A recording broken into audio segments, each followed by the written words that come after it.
തൻ്റെ അടുക്കൽ വരുന്നതായ ശിശുക്കളെ തടഞ്ഞ സമയത്ത് കർത്താവ് പറയാനിടയായി, എൻ്റെ അടുക്കൽ വരുന്ന ശിശുക്കളെ നിങ്ങൾ തടയുവാൻ പാടില്ല, അവരെ നിങ്ങൾ തടഞ്ഞു വെക്കരുത്. അങ്ങനെ തടയുന്ന ആളുകൾ അവരുടെ കഴുത്തിൽ വലിയൊരു തിരികല്ല് കെട്ടിക്കൊണ്ട് ആഴമായ വെള്ളത്തിലേക്ക് അവരെ ഇട്ടുകളയുന്നതാണ് നല്ലത്. എൻ്റെ അടുക്കൽ വരുന്നവരെ വരാൻ അനുവദിക്കാതെ തടസ്സപ്പെടുത്തുന്ന ആളുകൾ, അവർക്ക് എതിരായി നിൽക്കുന്നതായ ആളുകൾ, അവർ കഴുത്തിലൊരു വലിയ കല്ല് കെട്ടി സമുദ്രത്തിൽ എറിഞ്ഞു കളയുക, അവർ മരിക്കട്ടെ. മനസ്സിലാവുന്നുണ്ടോ? ഇന്ന് ഏത് ഭർത്താവാണോ മദ്യപാനിയായിരിക്കുന്നത്, നിങ്ങൾ മക്കളെ ആലയത്തിൽ വരാതെ തടയുന്നു?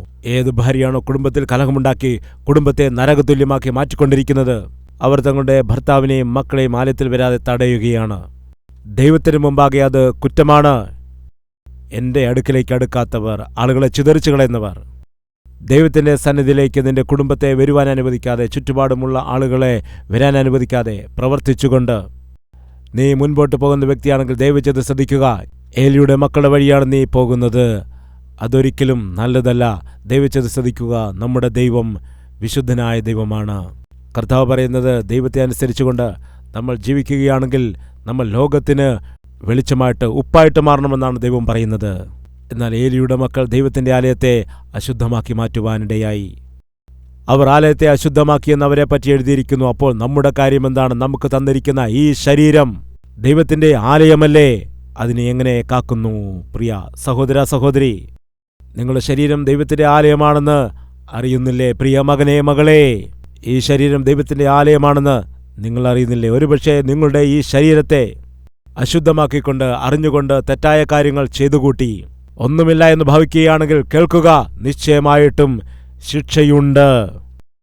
എന്താണ് ശിക്ഷ? ദൈവം എന്ത് ചെയ്യും? നമുക്ക് നോക്കാം.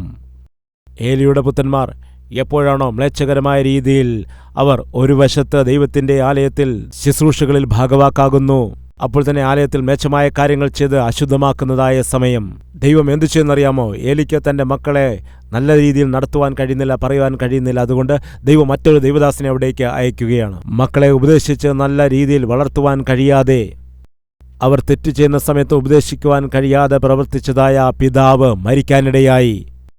ദൈവം എന്ത് ചെയ്യാനാണ് എന്ന് വിചാരിച്ചുകൊണ്ട് ദൈവത്തിനെതിരായി തങ്ങൾക്കിഷ്ടമുള്ളതുപോലെ പ്രവർത്തിച്ചവരായ ഹോഫ്നി ഫിനെഹാസും ഒരേ ദിവസം തന്നെ ദൈവത്തിൻ്റെ കോപം ഇറങ്ങി വന്നവർ കൊല്ലപ്പെടാനിടയായി. എത്ര വ്യത്യാസമുണ്ട് ഹന്നയുടെ സന്തതിക്കും ഏലിയുടെ സന്തതിക്കും തമ്മിൽ! എത്ര വലിയ വ്യത്യാസമാണ്! ഹന്ന പ്രാർത്ഥനയോടെ തൻ്റെ പൈതലിനെ വളർത്തിയപ്പോൾ ശമൂവേൽ ലോകത്തിന് തന്നെ അനുഗ്രഹ വിഷയമായിട്ട് മാറി. മക്കൾ തന്നിഷ്ടപ്രകാരം ജീവിച്ചപ്പോൾ അവരെ പറഞ്ഞ് മനസ്സിലാക്കാതെ മക്കളെ ഇഷ്ടത്തിന് വിട്ടയച്ചതായ ആ പിതാവിൻ്റെ ജീവൻ നഷ്ടപ്പെടേണ്ടി വന്നു. അവസാനം മക്കളുടെ ജീവനും നഷ്ടമാകാനിടയായി. ആ ഒരു അവസ്ഥ വരാതെ ഇന്ന് തന്നെ ഏറ്റുപറയാമോ? ദൈവത്തോട് ക്ഷമ ചോദിക്കാമോ? കർത്താവേ, ഞങ്ങളോട് പൊറുക്കണമേ. മക്കളുടെ വിഷയത്തിൽ ശ്രദ്ധയില്ലാതെ ഞാൻ ജീവിച്ചു, എന്നോട് ക്ഷമിക്കണമേ. മാതാവെന്ന നിലയിൽ, പിതാവെന്ന നിലയിൽ ഉത്തരവാദിത്തങ്ങളെ മറന്നു ജീവിച്ചു, ക്ഷമിക്കണമേ. എൻ്റെ തെറ്റായ രീതിയിലുള്ള വളർത്തൽ കൊണ്ട് എൻ്റെ മക്കൾക്ക് ശിക്ഷാവിധി ഉണ്ടാകാനിടയാകുമോ? എന്നോട് കരുണ കാട്ടണമേ. എൻ്റെ മക്കളെ ശിക്ഷിക്കുവാൻ പാടില്ലപ്പാ. എൻ്റെ തെറ്റുകൾ എന്നോട് ക്ഷമിക്കണമേ, എൻ്റെ കുറവുകൾ എന്നോട് ക്ഷമിക്കണമേ. ഇന്നു മുതൽ ദൈവത്തിൻ്റെ നല്ലൊരു പൈതലായിട്ട്, നല്ലൊരു മാതാവായി, പിതാവായി ഞാൻ ജീവിക്കാം. നല്ലൊരു യൗവനക്കാരനായി, യൗവനക്കാരത്തിയായി ജീവിക്കാം. ഏൽപ്പിച്ച ശുശ്രൂഷകൾ വിശുദ്ധിയോടുകൂടി ചെയ്തുകൊള്ളാം. കർത്താവേ, ശിക്ഷ എൻ്റെ മേൽ വരുവാനിടയാക്കരുതേ. പ്രാർത്ഥിക്കാൻ ആഗ്രഹിക്കുന്നവർ ഒരു നിമിഷം പ്രാർത്ഥിക്കുക.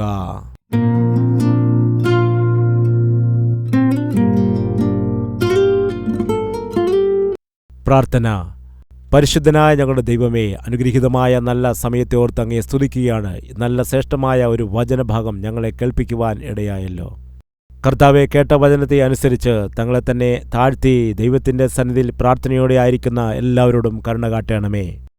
കർത്താവെ, അതുപോലെ ഈ വചനം കേട്ടിരിക്കുന്ന എല്ലാവരും തങ്ങളെ തന്നെ ദൈവത്തിൻ്റെ സന്നിധിയിൽ സമർപ്പിച്ചുകൊണ്ട് ദൈവത്തോട് തങ്ങൾ ചെയ്തതായ തെറ്റുകുറ്റങ്ങളെ ഏറ്റുപറഞ്ഞ് ഉപേക്ഷിച്ചുകൊണ്ട് ജീവിക്കുവാനുള്ള കൃപ നീ കൊടുക്കണമേ.